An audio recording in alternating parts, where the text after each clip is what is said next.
परब्रह्म तस्मै श्री गुरुवे नमः। अवगुण मोरे बाप जी बख्शो गरीब नवाज, जो मैं पूत कपूत हूँ तो पिता को लाज। सियावर राम जय जय राम, मेरे प्रभु राम जय जय राम। लेकर तेरा आसरा चला करण यह काज, आज सभा में राखियो सतगुरु मेरी लाज। सियावर राम जय जय राम, मेरे प्रभु राम। श्री गुरु चरण सरोज रज निज मन मुकर सुधार, वर्ण रघुवर विमल यश जो दायक फल चार। सियावर राम जय जय राम, मेरे प्रभु राम जय जय राम। बुद्धिहीन तनु जान के सिमरऊं पवन कुमार, बल बुद्धि विद्या देहु मोहे हरहु कलेश विकार। सियावर राम जय जय राम, मेरे प्रभु राम जय जय राम। नहीं विद्या नहीं बाहुबल नहीं खर्चन को दाम, मोह से पतित अपंग की तुम पद राखो राम। सियावर राम जय जय राम, मेरे प्रभु राम जय जय राम। सत्संग सभा में पधारे हुए प्रभु प्रेमी सज्जनों, श्री रामचरितमानस के द्वितीय सोपान अयोध्या कांड के अंतर्गत बड़ा ही ज्ञानप्रद प्रसंग हमारे बीच में चल रहा है। और प्रसंग की शुरुआत करते ही सबसे पहले हम निवेदन किया करते हैं कि इन प्रसंगों को सुनते हुए हृदयंगम करने के लिए अपने आप को दृष्टा मानकर बैठिए, इन्वॉल्व मत होना। प्रभु की लीला समझ करके इसको सुनना और देखना, और क्या दोष और गुण इन आध्यात्मिक ग्रंथों में, धर्म ग्रंथों में बताए जाते हैं, फिर क्या त्यागने योग्य है, क्या अपनाने योग्य है, इसका विवेक सहित इस्तेमाल करते हुए अच्छे गुणों को अपना लेना, और जो नहीं अपनाने योग्य हैं, जो त्याज्य हैं, उनको छोड़ देना विवेक का इस्तेमाल करते हुए। संत कहते हैं कि विवेक कहां से लाएं, तो बोले ये भी कोई मुश्किल नहीं है, थोड़ा मन को प्रभु में बना लो। घर से शुरुआत होती है इस विवेक की, बचपन से ही। बचपन में ही अगर माँ रूपी गुरु ऐसा परिवार मिल जाए, माता पिता दादा दादी नाना नानी संयुक्त परिवार में पहले रहते थे, अब तो एकल परिवार हो गए हैं, लेकिन कोई बात नहीं, माँ ही सही, एकल परिवार में माँ सबसे प्रथम गुरु होती है, पिता का साथ कम मिलता है।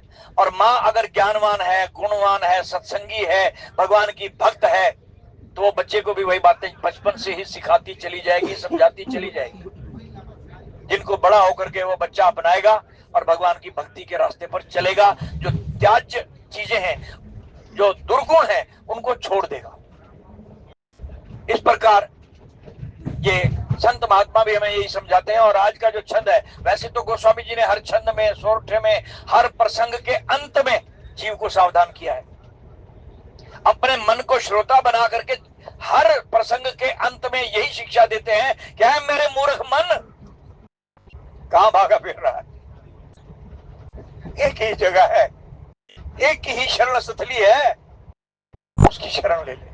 अनेकों उदाहरण देते हैं, चाहे अहिल्या का प्रसंग हो, भीलनी का प्रसंग हो, जटायु का प्रसंग हो, ऐसे ऐसे उदाहरण दे करके समझाते हैं कि देखो तू अगर मांसाहारी भी है ना, तो जटायु का प्रसंग पढ़ ले। किस तरह भगवान ने उसका उद्धार किया, तार दिया, अपने धाम में भेज दिया, और वो गति दी जो महाराज दशरथ को दी, जो अपने पिता को दी।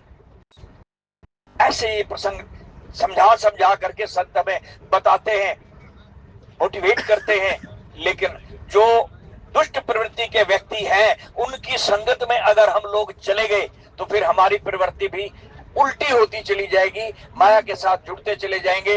यहाँ पर भी ऐसे प्रसंग मानस में कई बताए गए हैं, जिनमें से एक प्रसंग हमारे बीच में अभी मंत्रा और केकई का चल रहा है।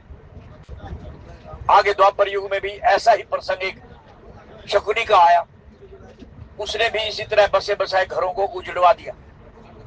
तो हमें सावधान होना है, विवेक का इस्तेमाल करना है। और गलती से आज एक संत ने भगवान के प्रिय भक्त ने एक प्रश्न पूछा।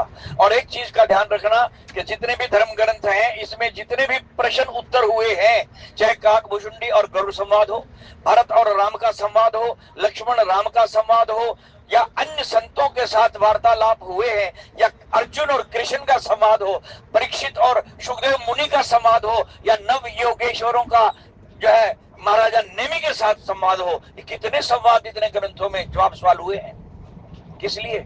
और ये पूछने वाले कौन है?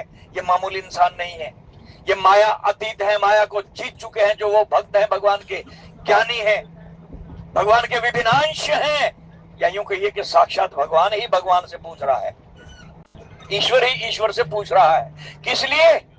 हम अल्पज्ञ और माया के जाल में फंसे हुए जीवों के कल्याण के लिए, हमारे कल्याण के लिए। ईश्वर अंश जीव अविनाशी चेतन अमल सहज सुख राशि सो माया बस भयो गोसाई बंदे कीर मरकट की।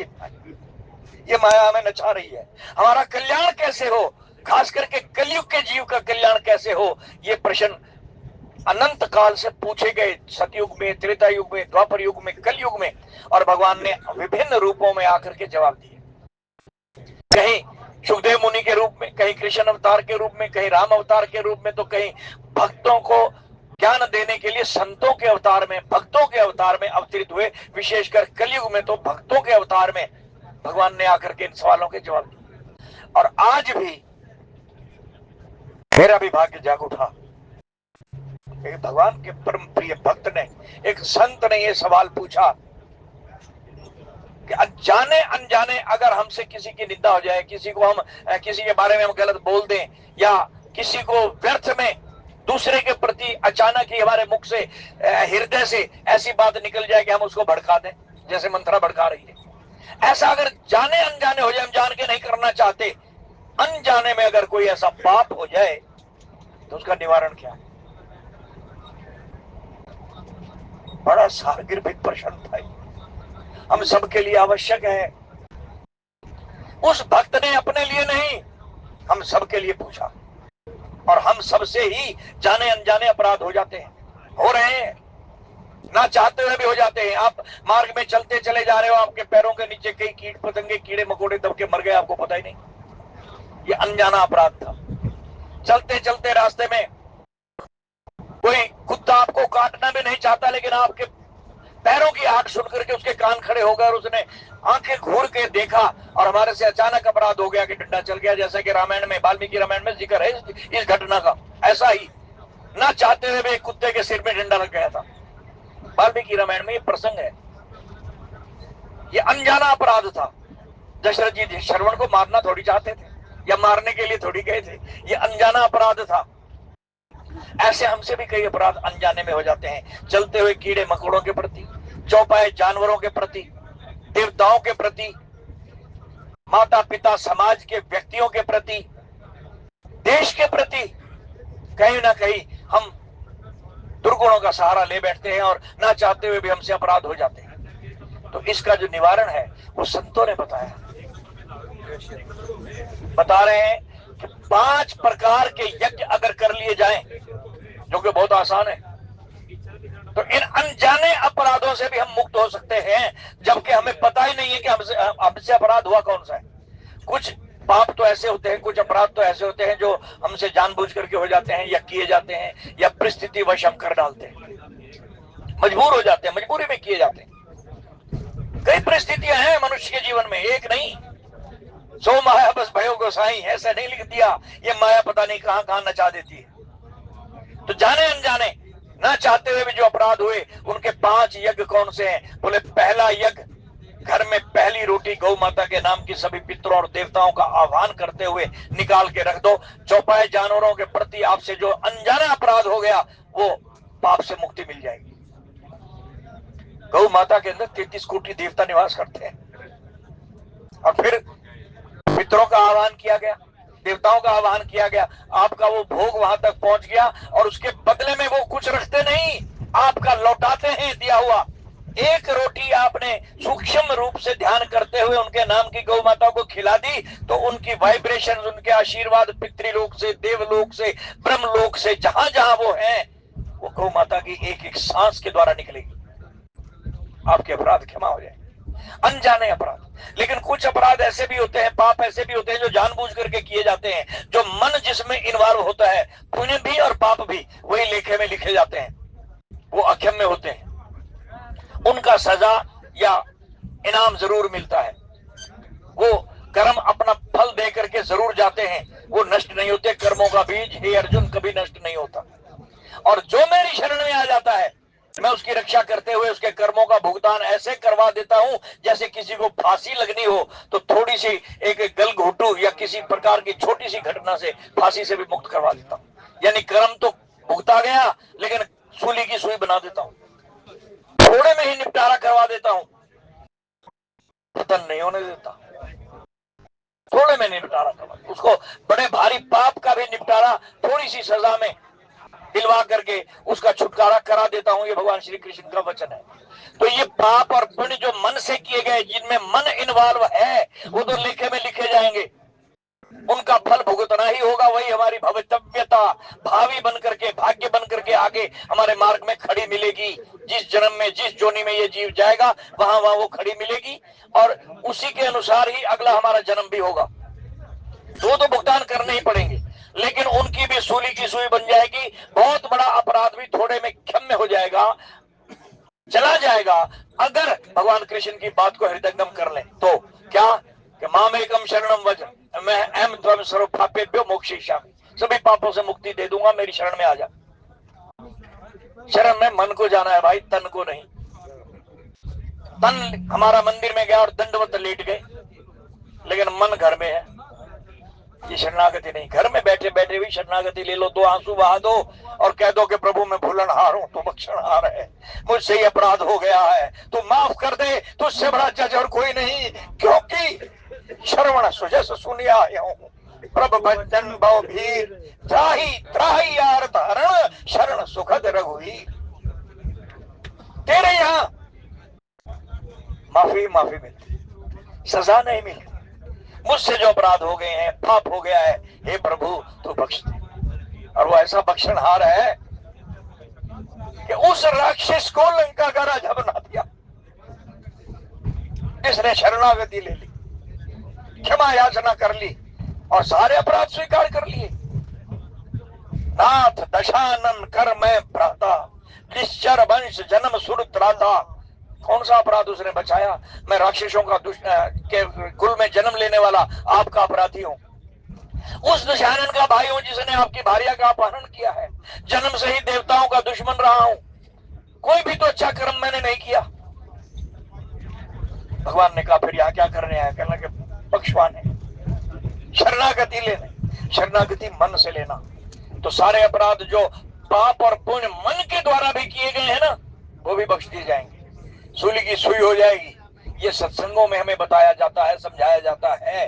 तो मैं बता रहा था कि अनजाने पाप कैसे बख्शे जाएंगे, अनजाने पापों से जिसका हमें पता ही नहीं, उनकी निवृत्ति कैसे हो? तो बोले पहला यज्ञ गौ के नाम की, देवताओं का और पुत्रों का आह्वान करते हुए गौ के नाम की पहली रोटी निकाल के रखते हैं। चौपाए जानवरों के प्रति अनजाने में अगर कोई अपराध हो गया है, जिसका कोई लेखे में नहीं लिखा गया लेकिन हो गया, वो क्रियमान कर्म भी इसको कहते हैं, बख्शा जाएगा। दूसरा, अग्नि देवता को, माताओं बहनों को ये शिक्षा देना, माताएं बहनें स्वयं भी सुने, सत्संग में जाएं तो वहां जाकर के बातें ना करें, ऐसी ऐसी बातें सुन करके आए, कैसेट लगा करके सुन लें, संतों के प्रवचन सुन लें। एक रोटी गौ माता के नाम की। दूसरा, थोड़ा सा आटा तवे पर, बिल्कुल छोटी सी रोटी, बिल्कुल मामूली सी, कच्ची पक्की बना करके उसमें 2 दाने चीनी के डाल करके और 1 उंगली पर घी का टीका लगा करके मसोस करके उसका एक पेड़ा सा बना ले, फिर उसके तोड़ तोड़ करके 5-4 टुकड़े चूल्हे में डाल दे, अग्नि के चूल्हे में, आजकल तो गैस है, उस पर डाल दे, अग्निहोत्री यज्ञ कर दे। उससे जो वाइब्रेशंस वहां जाएगी, जाने अनजाने किसी परिंदे के अपराध से हम बच जाएंगे। और अंतिम रोटी कुकर के नाम की, कुत्ते के नाम की निकाल के रख देना, उससे भी हमारे अपराध बख्शे जाएंगे। छत के ऊपर या आंगन में कहीं भी किसी भी कटोरे में या मिट्टी के बर्तन में थोड़ा सा जल रोज डाल देना और थोड़ा सा बाजरा या कोई और अन्न कण पक्षियों के लिए रख देना। वो पक्षी जब खाएंगे और जल की घूंट भर करके उड़ेंगे तो आपके घर में किए हुए अनजाने अपराधों को भी उड़ा करके ले जाएंगे। ये मैं नहीं कह रहा, ये मैंने जैन मुनियों के प्रवचनों में सुना था। जैन गाथाओं में इसका विस्तार से वर्णन है और गरुड़ पुराण में भी है, मार्कंडेय पुराण में भी है। हमारे धर्म ग्रंथ यूं ही नहीं लिखे गए थे, ये हमें समझाने के लिए लिखे गए थे। और इस प्रकार से हम जाने अनजाने अपराधों से मुक्त होते चले जाएंगे। अब रहा मंत्रा वाला अपराध, ये भी हमसे हो जाता है।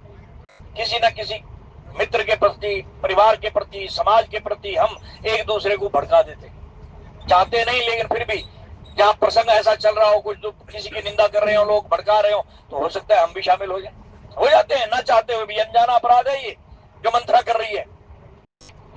लेकिन एक चीज मैं और बता दूं, ये मंत्रा कर नहीं रही, इसके पीछे जो ताकत है उसको भी ध्यान में रखना। आज के छंद में गोस्वामी जी उधर इशारा कर रहे हैं, पवित्रता की ओर, राम की ओर, केंद्र में राम को रखना, दृष्टा बनना। मैंने पहले ही बेनती कर दी है कि दृष्टा बन करके इन प्रसंगों को पढ़ना। जैसे भगवान शंकर दृष्टा बने हुए हैं, प्रसंग बोल भी रहे हैं, सुना भी रहे हैं और सुन भी रहे हैं।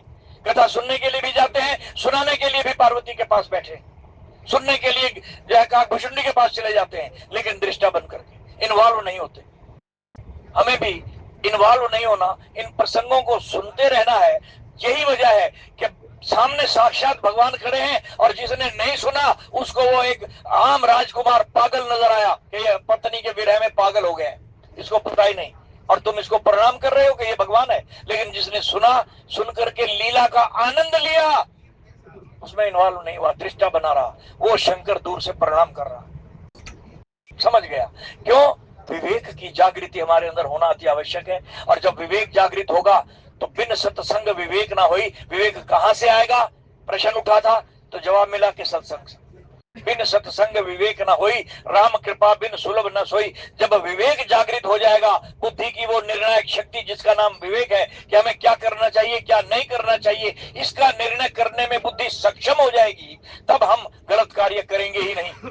फिर भी जाने अनजाने अगर हो जाए तो जैसे मैंने ये 5 यज्ञों का वर्णन किया, एक और यज्ञ है जो अति महत्वपूर्ण है, जो संत महात्मा हमें बताते हैं, वो है शरणागति।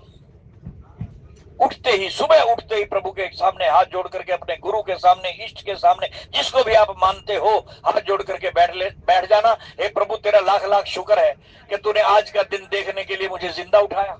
मेरे साथ कई लोग और भी सोए होंगे रात को जो उठे ही नहीं, लेकिन मैं उन सौभाग्यशालियों में हूं जिन पर तेरी कृपा हुई, मैं जीवित उठा आज का दिन देखने के लिए। हे प्रभु, जाने अनजाने अगर मुझसे कोई भूल हो गई है, रात को सपने में भी गलती हो गई हो, तो प्रभु बख्श दे। तू बख्शनहार है, मैं भूलनहार हूं, मैं जीव हूं, माया के वश में पड़ा हुआ हूं। तू मायाधीश है, तू नहीं बख्शेगा तो और कौन बख्शेगा? ये जाने अनजाने मंत्रा की तरह भी हमारे से, शकुनी की तरह भी हमारे से कोई सामाजिक अपराध हो गए हैं तो माफी मांग लेना, शरणागति ले लेना, अपने गुरु मंत्र का जाप शुरू कर देना, बैठ करके आधा घंटा, 15 मिनट, 20 मिनट, जितनी देर बैठ सकते हो बैठना। ये अपराध क्षमा हो जाएंगे। ये लिखे हुए नहीं लिखे जाएंगे। जिसकी FIR ही दर्ज नहीं हुई उसकी सजा कैसी?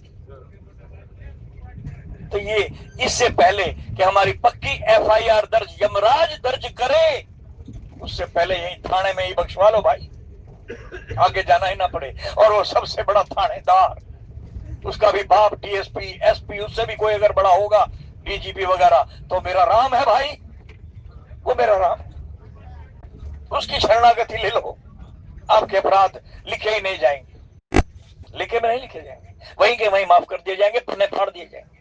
तो आज जो प्रसंग हमारे बीच में चल रहा है, उसका ये सवाल पूछा गया एक भक्त के द्वारा, एक संत के द्वारा, जन कल्याण के लिए पूछा गया। उसका जवाब जो मेरी बुद्धि में था, जितना मुझे समझ आई, जो मैंने संतों से सुन रखा था, वो आपके आगे परोस दिया है। अब जो प्रसंग हमारे बीच में चल रहा है, राम के राज तिलक की तैयारियां हो रही हैं, उधर मंत्रा ने अपना काम कर दिया। लेकिन फिर दोहरा दूं, केंद्र में मंत्रा को नहीं, मंत्रा के क्रियाकलापों को और केकी के क्रियाकलापों को ध्यान से सुनते हुए केंद्र में राम को रखना। मैं कछुकीन राम रुख जानी, इस पंक्ति को हमेशा दोहराते रहना। और ये पंक्ति सरस्वती ने कही, जिसको भेजा गया था कि जा कोई ऐसा उपाय कर जिससे राम का राज होने ही ना पाए, राम का राज तिलक ना हो और राम वनवास चले जाए। तो उस सरस्वती ने देवताओं के कहने से उनका कार्य सिद्ध करने के लिए मंथरा की बुद्धि फेरी थी। तो केंद्र में मंथरा को एक रोल दिया गया, और ये रोल देने वाला इस नाटक का सबसे बड़ा निर्देशक जो है वो मेरा राम है। केंद्र में राम को रखना, ये सब कुछ उसकी इच्छा से हो रहा है।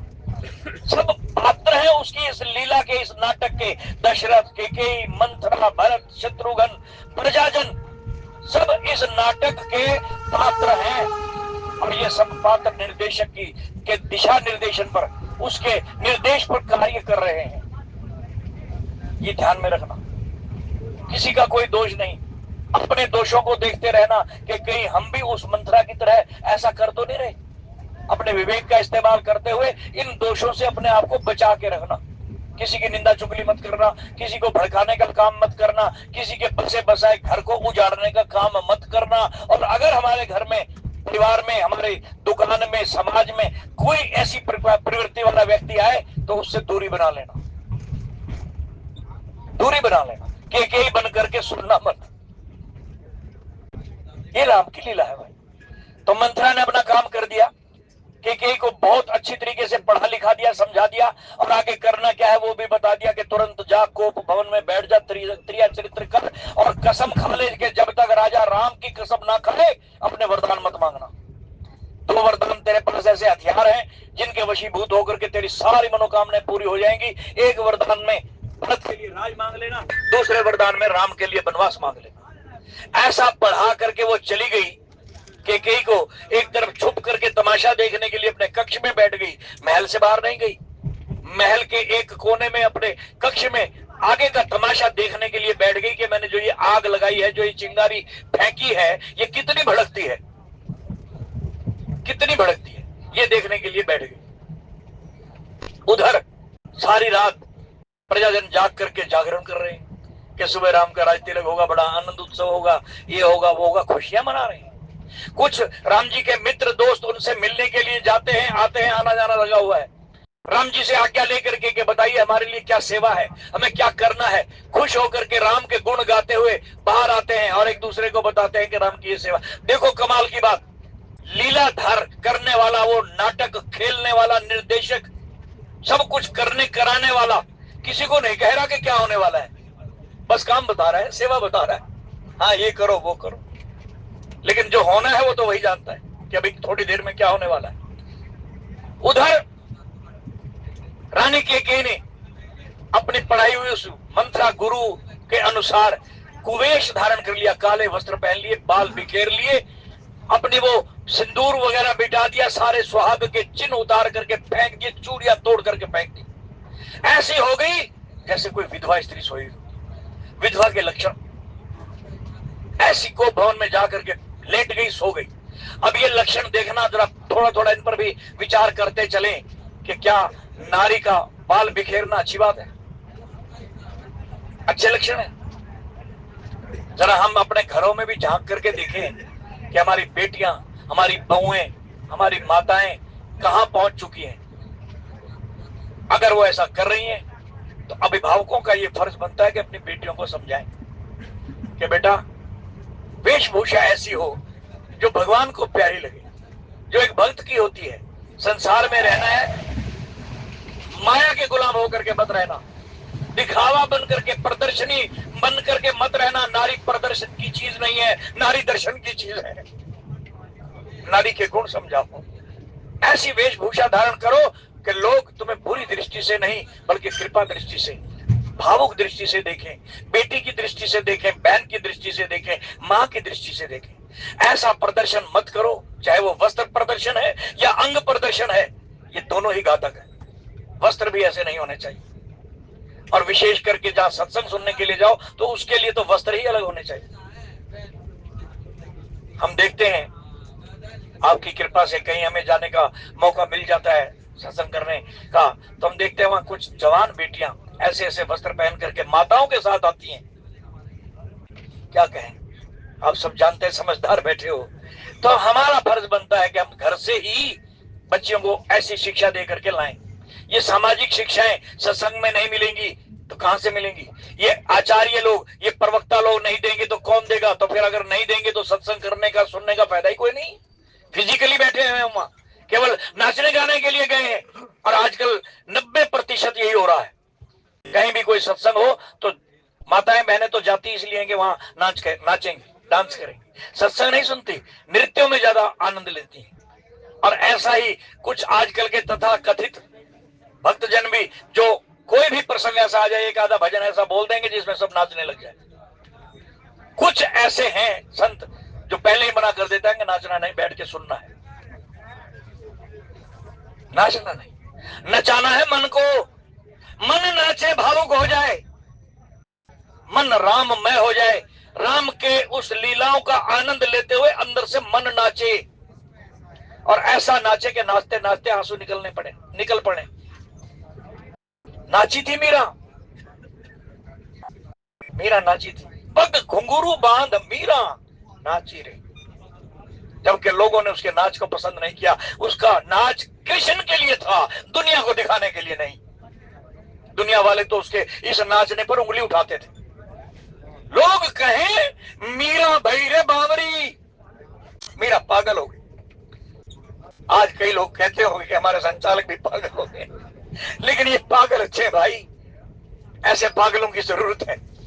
तो लोग कहें, दुनिया वालों की नजरों में तो मीरा पागल है, लेकिन कृष्ण की नजर में वो कृष्ण की भक्त है, कृष्ण के लिए नाच रही है, राम के लिए मन नाचे। ऐसे सत्संग में बैठो, प्रवचन सुनो, एक एक चीज को हृदयंगम करो, मन में धारण करो। संसार में क्या हो रहा है उसके लिए विवेक का इस्तेमाल करते हुए बुराइयों को छोड़ करके अच्छाइयों को कैच करो, अच्छाई पकड़ो। वेशभूषा हमारी कैसी हो, हमारे बच्चों की कैसी हो, माताओं बहनों की कैसी हो, ये समझाया जाता है। आज केकई की वेशभूषा का, उस वक्त का वर्णन किया जाता है जो थोड़ी देर पहले इतनी सुंदर महारानी के रूप में सुसज्जित थी, और अब एक ऐसा गुरु उसको मिल गया जिसने उसको गलत रास्ता दिखा दिया। तो अब वेशभूषा कैसी है वो आज के इस प्रथम और द्वितीय चौपाई के अंदर बताई जा रही है। बोले सांझ समय सानंद नृप गयऊ के कई के, गवन निठुरता निकट किए, जनुधरि देह स्नेह सियावर राम, जय जय राम मेरे प्रभु राम, जय जय राम। जहां पूरे नगर में हर्षोल्लास छाया हुआ था, सब लोग आनंद से नाच रहे थे, झूम रहे थे, जागरण कर रहे थे कि सुबह राम का राज तिलक होगा, उधर केकई के महल में दिए बुझा दिए गए। अंधकार छा गया केकई के कक्ष में, सन्नाटा छा गया, केकई का हृदय चलने लगा, चिंगारी डाल दी गई, वो धधकने लगा। धीरे धीरे वो चिंगारी आग का रूप धारण करने लगी। वो चिंगारी मंत्रा के द्वारा लगाई गई थी। लेकिन फिर बता दूं कि हमें बचना है भाई ऐसे ऐसे आग लगाने वालों से, चिंगारी फेंकने वालों से। समाज में बहुत हो गए हैं। अब उस समय एक मंत्रा थी, आज घर घर में है, गली गली में है, हर जगह मिलेंगी, पुरुष रूप में भी और नारी रूप में भी। तो हमें इनसे बचना है। तो ये लगाई हुई चिंगारी किस तरह आग का शोला बन करके धधकती हुई आग बनती है, जिसमें पूरा नगर जल करके बिखर गया, घर बिखर गए। वो क्या था? बोले सांझ समय सानंद नृप गयऊ केकई के, शाम हुई, राजा दशरथ बड़े प्रसन्न हैं, बड़े खुश हैं, इतने खुश हैं कि अपनी खुशी का इजहार कर नहीं सकते। चेहरे से झलक रही हैं खुशियां। क्यों? क्योंकि वो चाहते थे कि आज मैं अपनी प्राण प्यारी, सबसे प्यारी रानी केकई को खुशखबरी सुनाऊंगा, वो शुभ समाचार दूंगा जिसको सुनते ही मेरी रानी नाचने लग जाएगी, झूम उठेगी। और वो समाचार ऐसा था जो नगर वालों को तो पूरा दिन सुनाया गया ढिंडोरा पीट के। एक ही दिन में हुआ था ये, जबकि मंत्रा ने इतना बड़ा झूठ बोला कि ये 15 दिन से हो रहा है। 15 दिन से नगर में उत्सव मनाए जा रहे हैं और राम के राज तिलक की तैयारियां हो रही हैं, और रानी तुझे पता तक नहीं है। पता भी कैसे लगे तुझे?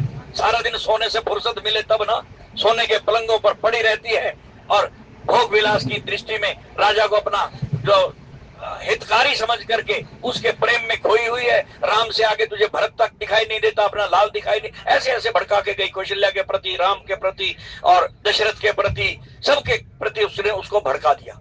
पूरे घर में ये शोला बन करके आग लगे ऐसी चिंगारी डाल गई। और राजा के हृदय में क्या है? वहां तो खुशियों के बाग झूम रहे हैं, प्यार की ज्योत जग रही है, चेहरे से नूर टपक रहा है खुशियों का कि ये शुभ समाचार मैं खुद जाकर के रानी को सुनाऊंगा। शाम का इंतजार करते करते राजा को लगा कि अब मेरा महलों में जाने का समय हो गया। तो राजा महल में आए और सबसे पहले कहां गए? केकई के महल। ये समाचार कौशल्या को भी तो देने जा सकते थे, सुमित्रा को भी तो देने जा सकते थे, लेकिन नहीं। राजा जानते हैं कि राम कैकेयी के प्राण है, राम के अंदर कैकेयी की जान बसती है यार।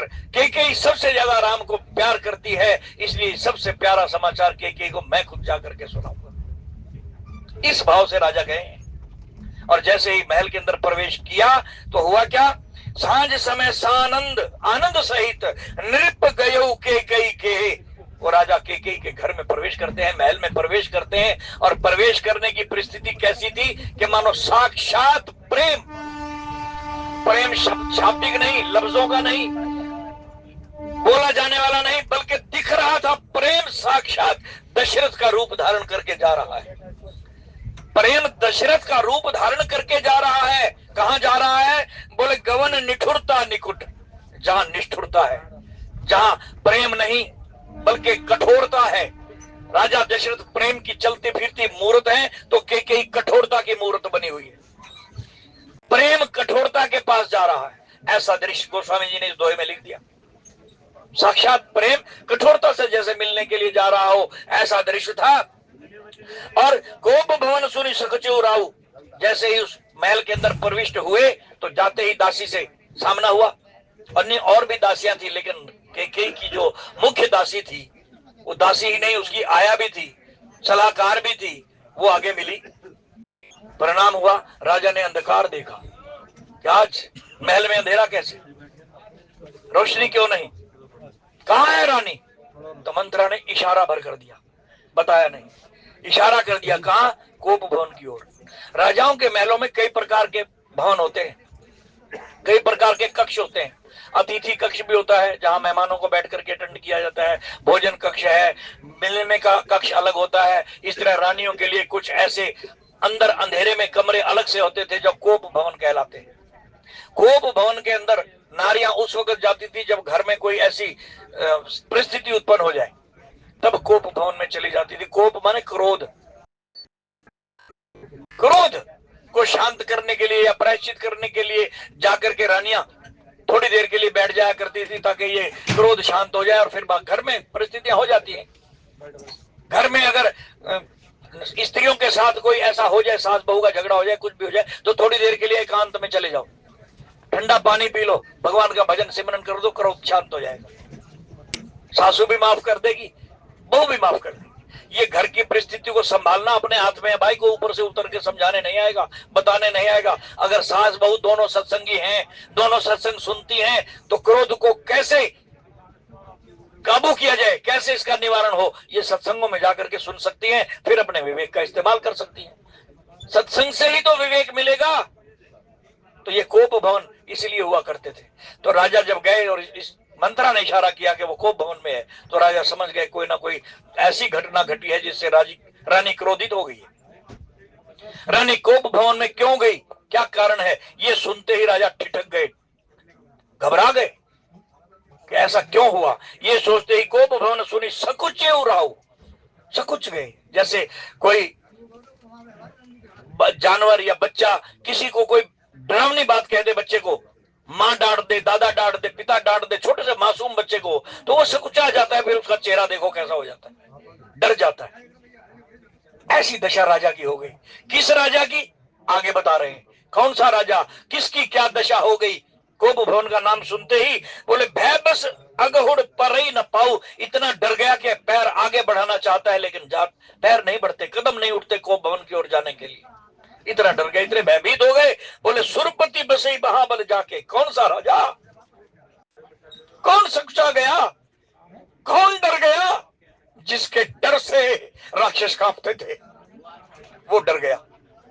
जिसको अपनी मदद के लिए सुरपति यानी इंद्र बुलाया करता था, महाराज राक्षसों के साथ हमारा युद्ध चल रहा है, आओ हमारी रक्षा करो।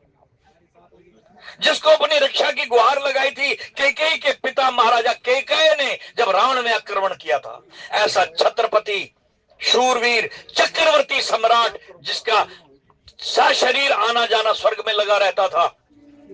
आज की भाषा में कहें तो डेली पैसेंजरी, मृत्यु लोक से स्वर्ग लोक में रोज आता जाता था। ऐसा प्रतापी राजा जिसके नाम से सब राजा कांपते थे, और जितने उसके अधीन राजा थे उस चक्रवर्ती सम्राट के, वो सब उसकी ओर देखते रहते थे कि ये हमारा बॉस है, ये हमारी रक्षा करेगा। उसको ऐसा दर्जा दे रखा था। वो राजा कांप गया, डर गया कोप भवन का नाम सुनते ही। क्यों? बोले सो सोने तियरिस गए सुखाई। किससे डरा? तियरिस। रानी क्रोध भवन में, कोप भवन में है, क्रोध के भवन में बैठी है। रानी क्रोधित है। रानी का क्रोध सुनते ही, नारी का क्रोध सुनते ही कांप गया, डर गया। देखो काम प्रताप बढ़ाई। कह लगे ये काम का प्रताप था। हमारे अंदर है ना ये सारे दोष, काम, क्रोध, लोभ, मोह, अहंकार। ये काम जाग उठा, काम वासना थी। राजा प्रेम करते थे रानी से बहुत ज्यादा, और ये प्रेम कामुक प्रेम नहीं था, वास्तविक प्रेम था। प्रेम तो राधा और कृष्ण भी करते थे, प्रेम तो और जनों ने भी किया, लेकिन इसमें वासना नहीं थी, काम नहीं था। लेकिन यहाँ इस प्रेम को कामुकता का नाम इसलिए दिया गया कि राजा उसके प्रेम में इतने वशीभूत हो गए कि वो उनका ज्ञान भी विचलित हो गया, डर गए, सहम गए। और राजा की शूरवीरता का तो बयान कर ही दिया कि कैसा राजा था जो रानी के कोप से डर गया। देखिए, छोटा सा एक उदाहरण दे दूं, शायद बात पकड़ में आ जाए। हम में से या आप में से बहुत से ऐसे लोग खड़े होंगे जो बहुत ही ऊंची पदवी के होंगे। हम में से हो सकता है कोई जज हो, कोई डीएसपी हो, कोई और बड़ा औहदे का औहदेदार हो सकता है कि वो मंत्री भी हो। ऐसे व्यक्ति खड़े हैं, या दबंग हो किसी भी प्रकार का। लेकिन घर में जब जाते हैं ना, बाहर चाहे जितने मर्जी जजमेंट करते रहे लोग, हमारे सामने शीश झुका करके सर जी बोलते रहे, योर ऑनर बोलते रहे, लेकिन वही योर ऑनर जब घर में जाता है तो योर ऑनर नहीं होता। पति के सामने, पत्नी के सामने पति बन करके जाता है, बच्चों के सामने पिता बन करके जाता है। वहां उसके डर से कोई डरता नहीं, कोई योर ऑनर नहीं बोलता।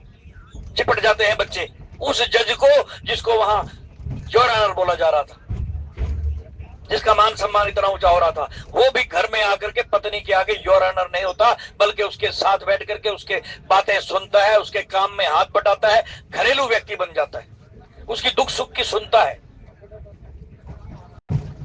सारी जो है उसकी वो पदाधिकारिता वहीं की वहीं धरी रह जाती है। घर में वो एक आम आदमी है, एक पत्नी का पति है। और पत्नी के सामने बैठ करके अगर पत्नी कई बार नाराज भी होती है और कोई ऊंची नीची भी बात कह दे, तो वही जज जिसके मुंह की तरफ पूरी कोर्ट देख रही थी कि पता नहीं क्या फैसला सुना दे, फांसी ना दे दे किसी को उम्र कैद ना दे दे, ऐसे डर के मारे खड़े रहते थे। वो आज पत्नी के आगे ऐसे बैठा हुआ है कि ये नाराज क्यों हो रही है, पता नहीं क्या आदेश दे दे, पता नहीं क्या आदेश दे दे। तो राजा चक्रवर्ती सम्राट आज डरा हुआ है, पत्नी के आगे कामवश नहीं, बल्कि क्रोध की स्थिति को देख करके समझ गया कि घर में कोई ना कोई ऐसी घटना घटी है, या तो महारानी को किसी ने कुछ उल्टा सीधा बोल दिया है, जहां वरना मेरी केकई तो दुश्मनों से मुकाबला करने के लिए अकेली काफी, कोई बाहर का शत्रु इसका कोई कुछ बिगाड़ ही नहीं सकता। जिसने मेरे प्राणों की रक्षा की हो वो अपने प्राणों के भय से क्यों डरे? ऐसी शूरवीर रानी क्यों डरी और क्यों क्रोधित हुई? जरूर कोई ना कोई अंदरूनी मामला है। और सच बताऊं, बाहर के जितने भी मामले हैं इनसे हम निपट लेते हैं, लेकिन अपने अंदर बैठे हुए शत्रुओं से निपटना बड़ा मुश्किल है। हमारे अंदर के शत्रु हैं काम, क्रोध, लोभ, मोह, अहंकार। राम ने जाकर के मारा तो बाहर मारा, शत्रुओं को बाहर मारा। लंका में गए, जंगल की यात्रा की, जंगलों में राक्षस विराट आदि राक्षसों को मारा, लेकिन एक शूरवीर सूरमा ऐसा था जिसने अंदर के शत्रु को मारा, और वो था शत्रुघ्न। शत्रुघ्न एक ऐसा सूरमा था जिसने इस मंथरा को महल के अंदर सजा दी। अगर भरत बीच में ना आते तो हो सकता है कि उसके हाथ से इसकी हत्या भी हो जाती। इतने क्रोध। हमें अंदर के शत्रुओं को मारने के लिए शत्रुघ्न बनना है भाई, शत्रुघ्न। लेकिन शत्रुघ्न बनने के लिए भी राम की शरण लेनी जरूरी है। राम के आगे शत्रुघ्न पूरी रामायण में कहीं बोले नहीं, अपने भाई भरत के अनुगामी बने रहे। लेकिन जब बोलने का समय आया तो ऐसे बोले कि भरत को ही हस्तक्षेप करना पड़ा कि भैया नारी पर हाथ उठाना हम क्षत्रियों का धर्म नहीं है, हम सूर्यवंशी हैं, छोड़ दो इसे। ये दया के भाव थे। तो शत्रुघ्न को भी, यानी हमें भी दया रूपी भरत की शरण में रहना चाहिए, और विवेक रूपी राम का सत्संग निरंतर सुनकर के राम के आश्रित रहना चाहिए, राम को अपना स्वामी मानना चाहिए। ये इन प्रसंगों के आध्यात्मिक अर्थ हैं। रामायण एक खाली कथा नहीं है। आप ब्रह्मांड में घूम जाना, कितने ग्रंथ होंगे, गिनती नहीं, पढ़ करके देख लेना, ऐसी शिक्षाएं कहीं नहीं मिलेगी। जो रामायण में घर गृहस्थी कैसी हो, भाईचारा कैसा हो, मित्र और दुश्मन कैसे हो, ये सब इसमें है। एक एक प्रसंग जरूरत है ध्यान से पढ़ने की, सुनने की। इसलिए कहा जाता है कि घर में रामायण जरूर रखो। बेटियों का विवाह हो तो रामायण दहेज में जरूर दो, और उनको ये कह करके भेजो कि बेटी चाहे एक दोहा रोज पढ़ लेना, लेकिन पढ़ना जरूर। ये मोटिवेट करने के लिए हमारे ही एक ऐसे धार्मिक ग्रंथ हैं जो हमें कहते हैं कि भैया उठ करके गाय की रोटी निकालो, माताओं को कहते हैं, जो मैंने अभी बताया। लेकिन दूसरे ग्रंथों में मिलेगा कि गाय का बीफ खाओ। मैं नाम नहीं लूंगा, आप सब समझते हैं। और खाली दूसरों की ही आलोचना क्यों की जाए, उन पर ही उंगली क्यों उठाई जाए? 4 उंगलियां तो हमारी तरफ भी हैं। हमारे सनातनी भी बीफ खाने लग गए, माना है उन्होंने, स्वीकार किया टीवी पर आकर। हिंदुओं ने भी, कितने शर्म की बात है। हमारे ग्रंथ कह रहे हैं मां की पूजा करो, नारी की पूजा करो। जहां नारी की पूजा होती है वहां देवता अवतार लेने के लिए तरसते हैं। और दूसरे कहते हैं कि नहीं, नारी को भोग की वस्तु समझो और भोगो, विलास करो, चाहे जितने टुकड़े कर सकते हो कर डालो, फ्रिज में रख दो। ये घटनाएं आप लोग सुन रहे हैं, देख रहे हैं। जो रामायण हमें समझाती है, इसका अगर विवेक से हमने इस दर्शन को पढ़ लिया, सुन लिया, तो हम सचमुच इंसान बन जाएंगे। क्योंकि रामायण मनुष्य को, आदमी को इंसान बनाती है, उन्स जगाती है। इंसान और मनुष्य तो इस टाइम 6 अरब से ज्यादा पूरे ब्रह्मांड में है, पूरी पृथ्वी पर है। सभी देशों को मिलाकर के जो जनसंख्या है मनुष्यों की 6 अरब से ऊपर चली गई है। लेकिन इंसान कितने हैं? मनुष्य तो बहुत है, लेकिन इंसान कितने हैं? इंसान वही है जो सत्संग से जुड़ा हुआ है, जिसका अंश जाग उठा। हर धर्म को ये रामायण आकर्षित करती है, बुलाती है। किसी भी धर्म में आपका जन्म हुआ, किसी भी देश में, किसी भी जाति में आपका जन्म हुआ, आपको रामायण पढ़नी चाहिए। आज देश, विश्व के 144 देशों में इसका मंचन भी हो रहा है, रामलीलाएं भी हो रही है, सुनाई भी जा रही है, और लोग सुन सुन करके दूसरे विदेशों के लोग भी मोटिवेट हो रहे हैं और पछता रहे हैं कि आज तक हमें क्यों नहीं पढ़ाई गई, आज तक हमें क्यों नहीं बताया गया। ये चीजें उनको नहीं बताई गई। वहां भड़काने वाली, पढ़ाने वाली पुरुष रूप में या नारी रूप में मंत्राएं ही मिली हैं, ज्ञान देने वाला वशिष्ठ नहीं मिला। वो यहाँ है, मेरे भारत में है। और यही कारण है कि इसी आर्यव्रत की भूमि को 24 अवतार लेने के लिए ब्रह्म ने चुना। ब्रह्म ने 24 अवतार लिए, इसी आर्यव्रत की भूमि पर लिए, जम्बू द्वीप में, भारत भूमि पर लिए। और अगले की भी भविष्यवाणी हो चुकी है कि जो कल की अवतार होना वो भी भारत में ही होना, जिसका नाम आप रोज आजकल टीवी में भी सुन रहे हैं, संबल संबल संबल, ये वार्तालाप चल रहे हैं। उसी संबल के अंदर ग्रंथों में लिखा हुआ है कि वहां पर होगा। तो वो ब्रह्म जिसने इस धरती को मां समझ करके पूजा, जननी जन्म भूमि स्वर्ग आदि अपनी क्रियसी, ये मेरी वो जन्म भूमि है, ये मेरी माँ है, जिसका आनंद, जिसकी गोद में मैंने बचपन बिताया है, ऐसा आनंद तो स्वर्ग में भी नहीं था, वैकुंठ में भी नहीं था। ये ज्ञान सिर्फ रामायण दे रही है भाई। राम का चरित्र पढ़ो, हृदयंगम करो, बार बार पढ़ो, एक एक कैरेक्टर को कई कई बार दोहराओ, तब जाकर के मन की मैल उतरेगी और मन पर इसकी छाप पड़ेगी। मन पर जन्म जन्मांतर की मैल चढ़ी हुई है। कितने जन्म हम ले चुके गिन नहीं सकते, करोड़ों करोड़ों से भी ज्यादा ले चुके होंगे, लेकिन हर जन्म की मैल चढ़ती गई मन पर। तो वो मैल इतनी जल्दी थोड़ी उतरेगी। कैसे उतरेगी? बहुकाल करिए सत्संग। ये भी फार्मूला बता रहे हैं गोस्वामी जी कि निरंतर सत्संग करते रहो, बहुकाल करिए सत्संगा, तब होई है संशय कर भंगा। ये संशय की मैल, भ्रम की मैल निरंतर सत्संग सुनने से होएगी, सत्संग करने से होएगी, संतों का सानिध्य, बड़ों के साथ बैठ करके राम की चर्चा सुनने से ये मैल उतरेगी। और जब मन साफ हो गया, मन की मैल उतर गई, तो मन के शीशे के अंदर आप दर्पण में देखोगे कि आपका चेहरा ही राम है, राम के दर्शन अंदर ही होंगे। इसलिए गोस्वामी जी ने रामायण लिखने से पहले एक दोहा लिख दिया था, श्री गुरु चरण सरोज निज मन मुख वरुणाओ रघुवर विमल यश, जो दायक फल चार सियावर राम। दिल का शीशा, मन का शीशा गुरु के चरणों की धूली से साफ कर रहा हूं, ताकि मुझे मेरा आत्मज्ञान हो जाए, प्रभु का ज्ञान हो जाए। मेरे मन का मुकर, मेरे मन का शीशा मैला है, इस पर पापों की मैल चढ़ी हुई है, धूल चढ़ी हुई है। ये उतरेगी किससे? बोले गुरु के चरणों की धूली का पाउडर इसके ऊपर लगाऊंगा तब ये साफ होगा, और जब ये साफ हो जाएगा तो फिर भगवान राम अपना वचन निभाने के लिए तैयार खड़े हैं। क्या कह रहे हैं? बोले निर्मल मन जन सो मोहि पाला, मोहि कपट छल छिद्र न भावा। मुझे जिसका मन निर्मल है वो मेरी गोदी में बैठने के लिए तैयार है और मैं उठाने के लिए तैयार हूं। वही मेरा परम प्रिय भक्त है, वही मेरा अनन्य भक्त है।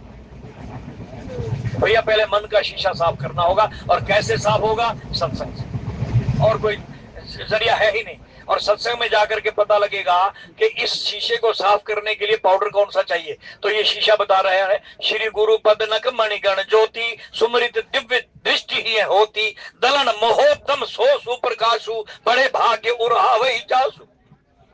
बड़ा भाग्यशाली मनुष्य है वो जो मनुष्य से इंसान बन गया, जो गुरु की शरण में चला गया। ये जो है ज्ञान भी सत्संग से ही मिले। तो आज राजा दशरथ जो चक्रवर्ती सम्राट है, नारी के पास पहुंचते हुए डर रहा है, उससे बातचीत करते हुए उसकी हालात सुन करके भयभीत हो रहा है। सो सुनि तियरिस गए सुखाई, देखो काम प्रताप बढ़ाई, शूल कुलिश अंगव निहारे, तेरतिनाथ सुमन सर मारे।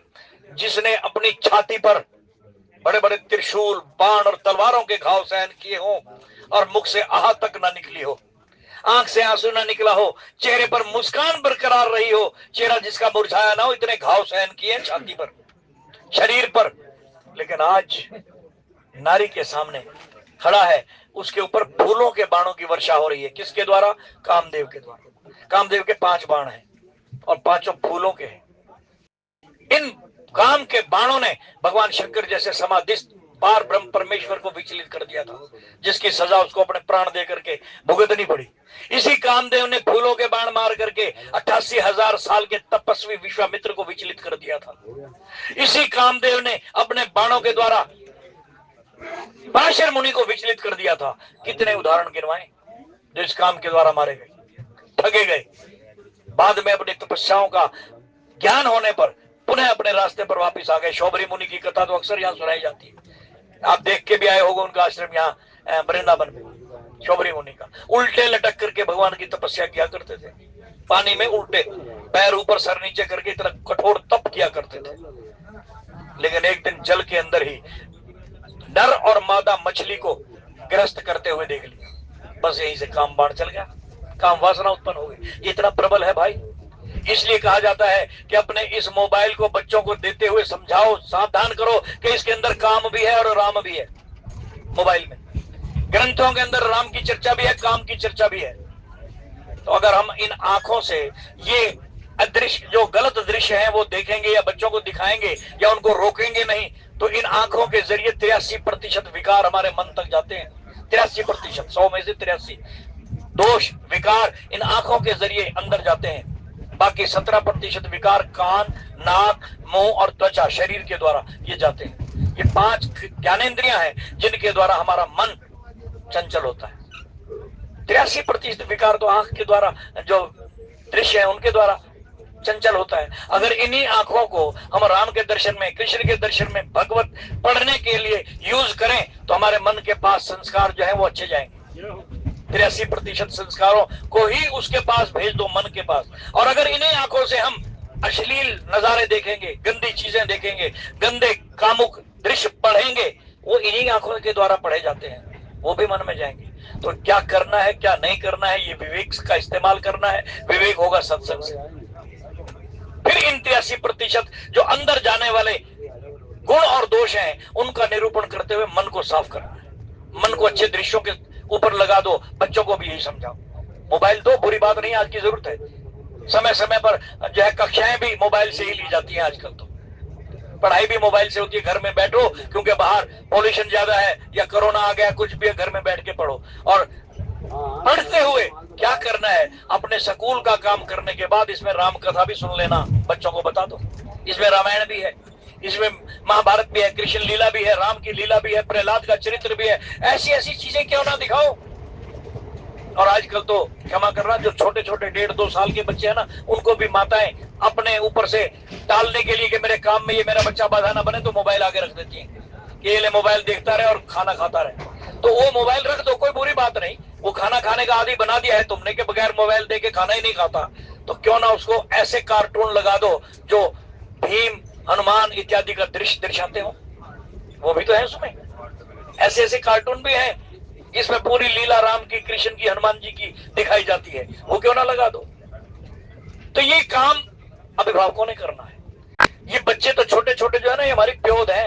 इस प्योद का अगर फल खाना है तो एक फार्मूला इस्तेमाल कर लो जो बुल्ले शाह को उसके गुरु इनायत शाह ने बताया था कि बुल्लिया रब दा की पाना, इधरों पुटना ते इधर फसल, धान की फसल अगर घर बोरियां भर के लाना चाहते हो तो प्योद को एक जगह से उखाड़ करके दूसरी जगह लगाना ही पड़ेगा। तो इस मन रूपी प्योद को बच्चों को संस्कारों से सींच दो, पानी से भर दो। प्योद अगर धान लगाने के बाद पानी से भरी रहेगी, वो पौधा भरा रहेगा, फलीभूत होगा, अन्न हमारे घर में आ जाएगा। इस प्योद को संस्कारों के जल से भरा रहने दो, सूखने मत दो। ये छोटे बच्चे हमारी प्योद हैं। अगर इनके मीठे फल खाना चाहते हो कि बुढ़ापे में तुम्हारी सेवा करें, तो वृद्धाश्रम के रास्ते ना दिखाएं, तो इस प्योद को संस्कारों से सींच दो, अच्छे गुणों की खाद से भरपूर रखो। ये काम किसान का है अगर फल लेना चाहते हैं, और किसान है आप लोग, प्योद है आपके बच्चे। तो ये रामायण ही हमें ये चीजें सिखाती है। और इस प्रकार महाराज दशरथ सब है नरेश प्रिया पही गयु, देखी दशा दुख दारुण भयु, भूमि सेन पट मोट पुराना दिए डारे तन भूषण, नाना सारे आभूषण गहने स्वाग की निशानियां इधर उधर फेंक के बिखेर दी, घर में अंधेरा कर दिया, बाल बिखेर लिए, काले वस्त्र पहन करके जमीन पर मोटा सा एक कुदड़ा सा पहन करके पड़ी हुई। अब ये अवस्था किसकी है? जिसका पति मर गया हो। वो ऐसा नारी जो है ना, इसे बाल बिखेर करके रोती हुई, आंसू बहाती हुई, टसवे बहाती हुई पड़ी रहती है। यहाँ गोस्वामी जी ने उदाहरण भी दिया, कुमति बसी कस कुवेशता भाभी अन अहिवात, अहिवात कहते हैं स्वाग को, जैसे किसी का स्वाग उजड़ गया ऐसी लग रही है रानी। बोले कुमति ही कस कुवेशता भाभी अन अहिवात सू जन भावी, जैसे मानो भविष्य में ये विधवा होने वाली है, ऐसी सूचना इसका वेशभूषा दे रही है। तो मैंने यहीं से थोड़ी सी शुरुआत की थी कि अपने बच्चियों को, माताओं को, बहनों को, जवान लड़कियों को समझाओ कि अपने बाल वेशभूषा कैसी होनी चाहिए, ऐसे लक्षण ना दिखे जो अभी मानस बता रही है। वो तो ऐसे लग रही है जैसे आगे आने वाले टाइम में विधवा हो जाएगी, विधवा वाले लक्षण पहन के पड़ी हुई है। बोले जाए निकट नृप कह मृदुबानी, प्राण प्रिय के तुरिसानी। अब राजा धीरे धीरे पास गए और जाकर के उस लेटी हुई रानी का जो करवट बदल करके पड़ी हुई थी उसकी पीठ की तरफ से गए और हाथ हटा करके, जो उसने चेहरा ढका हुआ था हटाया, हाथ पकड़ करके हाथ हटाया और पूछा रानी क्या कारण है, क्यों इतनी क्रोधित है? बस उसका इतना पूछना था उसने, बड़े प्रेम प्यार से, प्यार का प्रदर्शन करते हुए पूछा। तो रानी ने क्रोध से हाथ झटक करके दूर कर दिया, हाथ दूर कर दिया, फेंक दिया और टेढ़ी आंख से ऐसे घूर के देखने लगी। तुलना की रानी की एक नागिन से। नागिन के अंदर दो जीभ होती है और रानी ऐसे देख रही है मानो साक्षात नागिन बैठ गई है और उसकी दो जीभें लपलपा रही हैं, मानो ये दो जीभ उसकी वासना है, उसकी कामना है। एक कामना भरत को राज, दूसरी कामना राम को वनवास। ये दो जीभ उसके अंदर लपलपा रही है, अंदर बाहर हो रही है। केकई की तुलना नागिन से की जा रही है। और दो दांत, नागिन के दो दांत भी होते हैं, उन्हीं के द्वारा वो जहर फेंकती है, डंक मारती है। तो कहते हैं वो दो दांत जो है वो इसके दो वरदान है। दो वरदान रानी के दो दांत हैं और दोनों जीभें इसकी दोनों वासनाएं हैं, कामनाएं हैं। और इस प्रकार राजा कह रहे कि हेतु रानी रिसानी पर सत पानी पति निवारही, मारो मानहु सरोष भुवंग भामनी। भुवंग माने नाग और भामनी माने नागिन, नाग की पत्नी। नागिन विषम भांति निहारही, दो वासना रसना दसन। ये दो जीभें उसकी वासना है, दो दांत वरदान जो है उसके दो दांत हैं जिससे वो जहर फेंकने वाली है। और क्या देख रही है? इधर उधर मुंह घुमा करके नागिन ऐसे देखती है ना, देखती है कि कब मौका मिले और डंक मारो। ऐसी तलाश में वो रानी बैठी लेटी हुई, मानो अभी डंक मारे। और फिर तुलसी नृपति भवतव्यता, बस काम को तो ले गई। अब तुलसीदास जी क्या कह रहे हैं? कहने लगे इन्वॉल्व मत होना इन दृश्यों को पढ़ करके, ये मत समझना कि राजा कामुक हो गया, काम वासना जाग उठी, नहीं, बल्कि ये भवितव्यता, जैसा हमने बोया है उसका फल मिलने वाला है राजा को। तू भी हमारी तरह पुत्र वियोग में तड़प तड़प कर मरेगा।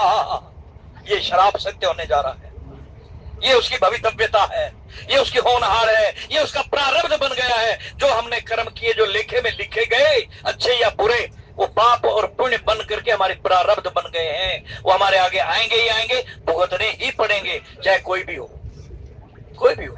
लेकिन जो अनजाने कर्म हो गए हैं, उनके भुगतान का तरीका ये 5 यज्ञों के द्वारा मैंने पहले ही निवेदन कर दिया है। तो उसकी भवितव्यता है ये। तुलसीदास जी कह रहे हैं कि भावी हर एक को भोगनी पड़ेगी। राजा की भावी, उसकी भवितव्यता, उसके बोए हुए बीज जिसके द्वारा अनजाने श्रवण की हत्या हो गई थी, उस शक्ति का दुरुपयोग कर बैठा था, उसके कारण उसको श्राप मिल गया था। गलती जान के नहीं की गई थी, लेकिन श्राप तो जान के दिया गया था ना, जानबूझकर दिया गया था। जिस तरह हम पुत्र वियोग में तड़प तड़प करके मर रहे हैं, तू भी इसी तरह पुत्र वियोग में तड़प तड़प करके मरेगा। ये श्रवण के माँ बाप ने श्राप दे दिया था, आज उसकी भूमिका बन रही है। इसलिए गोस्वामी जी ने लिखा कि तुलसी नृपति भवितव्यता, भवितव्यता माने भावी, होनहार, किस्मत, भाग्य, ये उसके आगे आ गया है। वो उसके साथ खेल खेल रहा है, काम कौतुक ले गई। हम इसको काम कौतुक ना समझे, राजा को कामी भी ना समझे, बल्कि उसकी होनहार, उसकी भवितव्यता, उसके किए कर्म ही उसके आगे आ रहे हैं। बार बार कह रहा हूं, सुमुखी सुलोचनी पिक वचनी। महाराज दशरथ बार बार उसकी प्रशंसा कर रहे हैं कि तू तो बड़े मीठे वचन बोलने वाली है, गज कामनी है तू, तेरी चाल जब तू चलती है तो हथनियां शर्मा जाती हैं, इतनी सुंदर चाल चलने वाली, हे सुंदर नैनों वाली, निरंतर राम का दर्शन करने वाली सुलोचनी। हमारी आंखें कब सुंदर होंगी? जब निरंतर राम का दर्शन करेंगे, कृष्ण का दर्शन करेंगे, गुरु की मूर्ति में अपनी आंखें गड़ा के बैठ जाएंगे, तो सुलोचन, हमारी आंखें सुंदर हैं। मीठे वचन बोल लेंगे तो पिक कोकिल बहनी, मीठे वचन बोलने वाली, हाथी किसी चाल चलने वाली, और निरंतर भगवान का दर्शन करने वाली तेरी आंखें, कारण वही सुनायो गज कामने निज कोप कर, अपने क्रोध का कारण तो बता। राजा बड़े प्यार से पूछ रहे हैं, और रानी क्या निर्णय लेती है, कैसे सुनाती है, ये आने वाले वक्ताओं से हम श्रवण कर पाएंगे। अब वाणी को यहीं विश्राम, त्रुटि के लिए क्षमा। बोलिए राजा रामचंद्र महाराज की। समय अधिक ले लिया, क्षमा।